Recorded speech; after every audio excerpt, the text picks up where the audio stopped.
world together with hands that were never designed to do the job of God. You've been rehearsing every possible worst-case scenario as if anxiety could build a bridge to the miracle you're praying for. But let me tell you something. Worry has been lying to you. It's been whispering that you're safer when you're stressed, that you're responsible for every outcome, that rest is dangerous because things might fall apart. But what if the truth is the exact opposite? What if everything you've been trying to force into place actually snaps into alignment the moment you stop trying to control what God already settled? Some of you have been fighting battles in your mind that God already won in your spirit. You've been losing sleep over situations that heaven has already resolved. And today I came to tell you, when you release worry, you release God's room to work. When you stop overthinking, you stop interrupting the blessings that are trying to find you. When you finally unclench your fist, you discover the future God has been trying to place in your hands all along. So if you hear nothing else today, hear this. Your breakthrough isn't waiting on more effort, more stress, more striving. Your breakthrough is waiting on your surrender. Worry is one of the most subtle thieves of destiny because it convinces you that you are being responsible while quietly draining you of the faith required to move forward.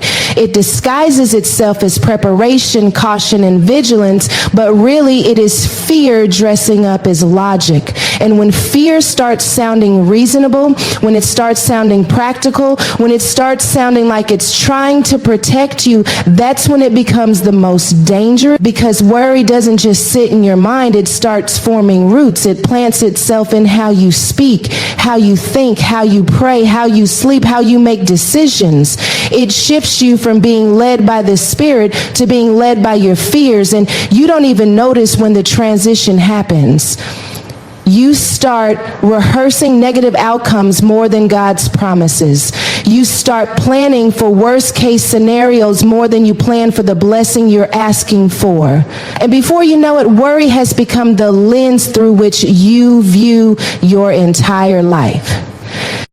Worry blocks the flow of what God is trying to release because God's blessings often require space, openness, surrender, and expectation. But worry is like clutter in your heart, clutter in your mind, clutter in your spirit. Imagine trying to pour fresh water into a cup already overflowing with dirt. That's what happens when God tries to pour clarity, favor, or direction into a heart filled with anxious thoughts. It has nowhere to land. It has nowhere to settle. It spills out because the space is already occupied. Some of the blessings you've been praying for aren't delayed because God said no, but because worry has filled the room where your blessing was supposed to live. You can't receive what you're too stressed to recognize. Sometimes God gives you an opportunity, but worry makes you think it's a trap. Sometimes he opens a door, but worry convinces you it won't stay open long enough for you to walk through it. Sometimes he removes someone from your life, but worry tells you it's a loss instead of a rescue. Worry mislabels what God is doing. It attaches fear-filled meanings to God-ordained moves. And when your mind becomes cluttered with those false labels, you miss the beauty of what God is crafting all around you. Worry blocks not only blessings, but also wisdom. It clouds judgment. It causes you to make decisions based on fear instead of purpose. It makes you reactive instead of responsive, impulsive instead of intentional. When worry leads, peace cannot follow. When anxiety speaks louder than faith, you begin to live in survival mode instead of growth mode. You start preserving instead of expanding. You start hiding instead of progressing. That's why some people feel stuck. Even though they're praying, they're still praying with a worried mind. They're still praying with a divided heart. They're praying for blessings, but preparing for a disaster at the same time. And a divided inner world cannot carry an undivided blessing. Worry is also a form of self-preservation that pretends to be wisdom. It makes you think you have to hold everything, monitor everything, anticipate everything. It makes you feel like you cannot afford to let go because letting go means losing control. But the truth is, worry never gave you control. It only gave you exhaustion. It only gave you fear-filled illusions that you were managing something God never required you to manage. There are burdens you were never meant to carry. There are outcomes you were never meant to predict. There are battles you were never meant to fight. But worry makes you forget all of that. It pulls you away from the truth of be still and know. And it pushes you into the lie of be anxious and assume. Some of you have been wondering why your blessings feel delayed, why your breakthrough feels held back, why progress seems slow, why clarity seems distant. But you don't realize that worry has become your default emotional setting. Worry is the first place your mind goes when God asks for trust. Worry is the first response when life asks for courage. Worry is the first reaction when something unfamiliar shows up. And the more your mind rehearses worry, the more it believes worry is necessary. But worry doesn't keep things from going wrong. It keeps things from going right. It doesn't prevent pain. It prevents progress. It doesn't protect you. It paralyzes you. And the enemy loves that, because if he can't destroy you outright, he will distract you into a life of constant internal battles. Worry is also rooted in the belief that you need to take ownership of what God already promised to handle. You start thinking everything depends on you, your future, your stability, your relationships, your opportunities. You start believing that every mistake will collapse your destiny, and every setback means God's plan is fragile. But divine purpose is not fragile. God's promises do not break because of human errors. God's timing does not collapse because you got discouraged. Worry creates a false identity in your mind that says you are the protector of your own destiny, but you were never assigned that role. God handles the unseen. God fortifies the path. God orchestrates the alignment. God fights the battles you never even knew were forming when you try to do his job. Through worry, you exhaust yourself trying to manage what only heaven can sustain. But worry also rewrites your internal narrative. Instead of saying God will, you begin saying what if? And what if is the language of fear. It builds scenarios that have no evidence. It creates storms that do not exist. It paints pictures of outcomes that are not rooted in God's character or his promise. And the more time you spend imagining the worst, the less mental energy you have left to expect the best. That's why worry is spiritual warfare disguised as mental overthinking. It doesn't always attack your faith directly. It attacks your peace. It attacks your clarity. It attacks your ability to rest. And when it steals those things, your faith naturally weakens. Faith doesn't die overnight. It dies when peace is suffocated by repeated waves of worry. Worry also shuts down creativity. It limits vision. It makes you think small. It makes you dream cautiously. It makes you afraid to desire too much because you don't want to be disappointed. Worry makes you distrust hope. And when hope feels dangerous, your spirit begins to shrink. You start accepting less than your divine capacity. You begin to settle for what feels safe instead of reaching for what feels aligned. You avoid opportunities that require courage. You decline growth that demands trust. You stay in environments you've outgrown because stepping into the unfamiliar feels too risky. But every great move God orchestrated in Scripture required someone to stop worrying long enough to obey. To release worry is not to deny reality, but to deny fear the authority to define your reality. It is choosing to believe that God is already ahead of you, working out details you haven't even prayed about yet. It is choosing to stand in the truth that your life is not a collection of random events, but a carefully woven story being shaped by divine hands. It is understanding that you do not have to figure everything out to move forward. You only have to trust the one who sees what you cannot see and knows what you cannot know. When you stop worrying, you stop resisting God's flow. You stop blocking the very things you're asking him for. You stop interrupting the alignment he's been trying to establish. You stop sabotaging the peace he's been trying to give you.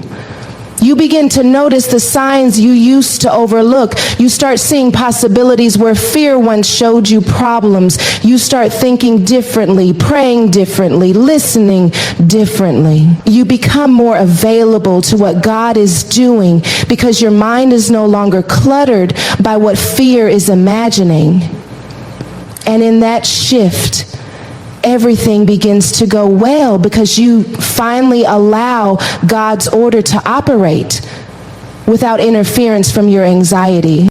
Surrender creates clarity, peace, and divine alignment because surrender is not about giving up, it is about opening up. It is the moment when you stop wrestling with what you cannot change and finally allow God to breathe into the places you have been holding too tightly. Many people misunderstand surrender. They think it means weakness, passivity, or losing control. But real surrender is one of the most powerful, courageous acts a person can make. It means trusting that God's vision for your life is bigger, wiser, and more complete than anything you could construct on your own. It means releasing your grip on outcomes and choosing to step into the flow of what heaven is trying to orchestrate. When you surrender, you shift from striving to aligning, and that shift changes everything from how you think to how you walk to how you carry yourself in the face of uncertainty. There is a kind of clarity that only comes when you stop fighting God for the pen he's using to write your story. When you are trying to control every detail, you cloud your own vision.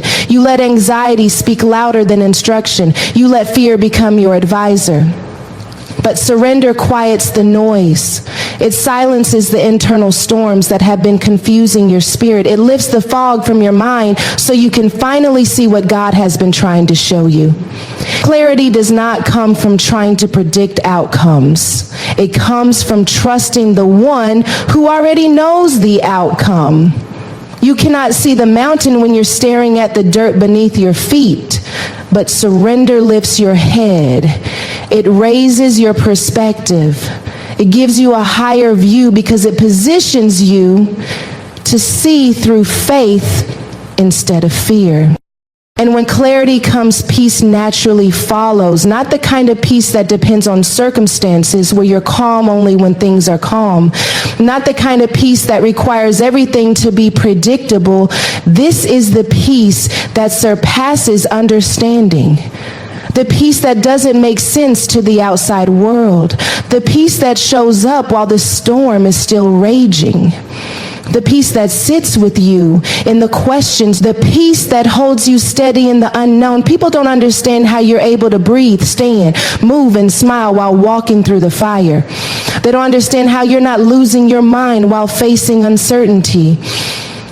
That's because they don't understand what surrender does. Surrender gives you access to a peace that isn't built on what's happening, but on who is holding you. It is peace that anchors you so deeply that even when everything around you shakes, you don't collapse internally. This peace opens the door for divine alignment. God cannot align what you refuse to release. He cannot elevate what you insist on dragging back into fear. Alignment requires flow, and flow requires surrender. Think of it like a river. The water doesn't struggle to find its path. It moves naturally because it trusts the direction carved out for it. When you surrender, you move like that river. You stop forcing yourself into spaces that were never meant for you. You stop clinging to people who are no longer aligned with your journey. You stop chasing opportunities that drain your spirit. You stop trying to make things fit that God already freed you from. You begin to sense when something is right because peace settles on it, and you sense when something is wrong because peace lifts away from it. Surrender sharpens your spiritual sensitivity so that alignment becomes easier to recognize and follow. Divine alignment means you begin to meet the right people at the right time. Doors that were once heavy suddenly open without human force. Conversations lead to opportunities you didn't plan for. Resources show up without begging. Strength shows up without explanation. Clarity arrives without you pushing for answers. You stop hustling for what God has already written into your destiny. You stop exhausting yourself trying to be your own provider, protector, and planner. You shift from fear-drawn moves to spirit-led steps. And somehow, everything starts to flow with ease, not because life becomes easy, but because you are no longer fighting God's direction. Surrender also rearranges your inner world. It breaks the patterns of self-sabotage that come from fear, comparison, or trauma. You begin to recognize when your old self is trying to rise up and interfere. You notice when anxiety is trying to take over again. You become more aware of the thoughts you entertain, the stories you tell yourself, and the lies you've been believing. Surrender teaches you to pause before reacting, to breathe before panicking, to listen before moving. Slows you down just enough for you to make decisions that align with your destiny instead of your fear. It helps you release roles you were never meant to hold and identities you created for survival, not purpose. You become intentional instead of reactive, aligned instead of scattered. And as surrender reshapes your internal world, it begins to transform your external world. Your relationships shift, the way you speak shifts, the way you pray shifts, the way you show up for yourself shifts. You stop tolerating chaos because it no longer matches the peace God planted in you. You stop shrinking yourself to fit environments that can't hold your growth. You stop apologizing for choosing peace over drama, clarity over confusion, alignment over attack. Surrender gives you permission to evolve. It frees you from the pressure to maintain who you used to be. It allows you to step into who God is molding you to become without guilt, without hesitation, without fear of being misunderstood. But surrender is also uncomfortable because it forces you to let go before you know what God will replace it with. It requires you to walk forward without all the answers. It asks you to trust the unseen more than the visible, and that can feel risky, vulnerable, even frightening. But the discomfort is not a sign of danger. It is a sign of transformation. When God pulls you out of your comfort zone, it is not to punish you. It is to position you. Surrender does not eliminate fear immediately, but it teaches you to move anyway, to trust anyway, to believe anyway, to step into the unknown with the confidence that God has already gone before you to prepare the path. Sometimes surrender feels like loss. You lose control, you lose old habits, you lose old certainties, but what feels like loss is actually clearing. God removes what was clogging your path. He breaks what was blocking your growth. He empties what was filled with worry so he can refill it with wisdom. Surrender is not about losing, it's about exchanging. You hand God your fear, and he hands you clarity. You give him your anxiety, and he gives you peace. You release control, and he gives you alignment. It is never a one-sided sacrifice. It is always a divine trade. And when you begin to live in surrender, you notice how differently things unfold. You stop forcing connections and start attracting alignment. You stop chasing validation and start resting in purpose. You stop striving for acceptance and start standing in identity. Life begins to feel less like a battle and more like a partnership with heaven. You move with more confidence, not because everything is perfect, but because you finally understand that perfection was never required for progress. You move with steady steps because surrender gave you access to God's rhythm, not your anxiety's rhythm. You become more patient because you realize his timing is wiser than your urgency. You become more hopeful because you see that surrender opens doors your strength could never open. Surrender creates emotional clarity as well. You start recognizing what truly matters and what was just noise. You stop giving your energy to things that drain you. You stop overreacting to things that used to trigger you. You learn to walk away from chaos without feeling guilty. You learn to rest without apologizing. You learn to breathe without rushing. You begin to trust that peace is not a luxury but a promise. You start choosing environments that protect your peace instead of compromising it. Surrender is not a moment, it is a lifestyle, a constant posture of openness, trust, and expectation. It is choosing every single day to align your heart with God's plan instead of your fears. And in that lifestyle, you find the version of yourself that worry has been hiding. You find clarity you couldn't access before. You find peace that steadies your soul. You find alignment that positions you exactly where you're meant to be. And in that place of surrendered alignment, everything starts to go well because everything is finally flowing in the direction God intended. Trust transforms your perspective and your decisions because trust is more than a feeling. It is a spiritual position that rewrites how you interpret every moment of your life. When you trust God, you stop looking at your circumstances through the lens of fear and start seeing them through the lens of divine possibility. Trust does not magically remove challenges, but it changes how you process them. It changes what you believe is possible. It shifts the way your heart receives information. It turns threats into training, obstacles into opportunities, delays into divine timing. When trust enters your spirit, everything you encounter is filtered through hope instead of anxiety. That shift alone can transform your entire life. When trust is absent, your mind becomes a battlefield. Every minor issue feels major. Every waiting season feels like punishment. Every silence from God feels like abandonment. Every setback feels like a sign that things are falling apart. But when trust is present, your inner narrative changes completely. The same situations look different because your spirit is different. Instead of thinking God forgot about me, you think God is preparing something I can't see yet. Instead of thinking this delay is hurting me, you think this delay is protecting me. Trust shifts you from fear-based assumptions to faith-based interpretations. It recalibrates your internal compass so that you can walk through the unknown with confidence instead of trembling uncertainty. Trust also transforms how you see yourself. When you trust God, you stop identifying with failure, rejection, or fear. You stop believing the lies that insecurity has been whispering in your ear. You begin to see yourself the way God sees you, capable, worthy, chosen, equipped, and strengthened. You stop magnifying your weaknesses and start recognizing the grace that surrounds your life.